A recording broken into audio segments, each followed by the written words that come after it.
ভুলে যায়। উত্তরসূরি যারা খালিদ বিন ওয়ালিদের উত্তরসূরি, ওই সমস্ত ব্যক্তি যারা উমর ইবনে আব্দুল আজিজ রাহমাতুল্লাহ আলাইহির উত্তরসূরি, এরা হইল সেই জাতি যারা সারা পৃথিবীর সর্বশ্রেষ্ঠ মুহাম্মদ সাল্লাল্লাহু আলাইহি ওয়াসাল্লাম আমরা উম্মত। আজ আমরা মুসলমান, পৃথিবীতে ভয় করার কেউ থাকলে একমাত্র কেবলমাত্র শুধুমাত্র ভয় করবো আল্লাহকে। আল্লাহ কোরআনের মধ্যে ঘোষণা দিয়ে বলছেন, আল্লাহু আহাক্কু আন তাখশা।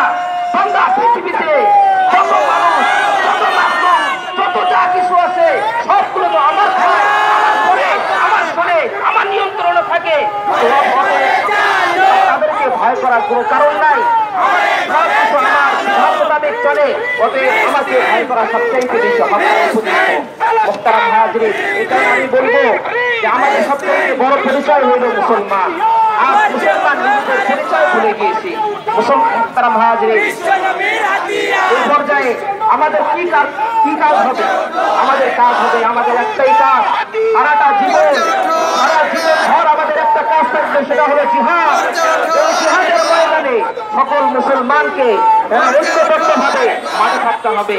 এই জিহাদের ময়দানে যত যা কিছু দরকার, যা কিছু প্রয়োজন, একজন মুসলমান হিসাবে অবশ্যই এই সম্পর্কে ভালোভাবে অবগত হয়ে মাঠে সবসময় থাকতে হবে। যখন যেই দিক নির্দেশনা দেওয়া হয়, যখন যা কিছু বলা হয়, অবশ্যই সেগুলো আমরা মেনে নিব।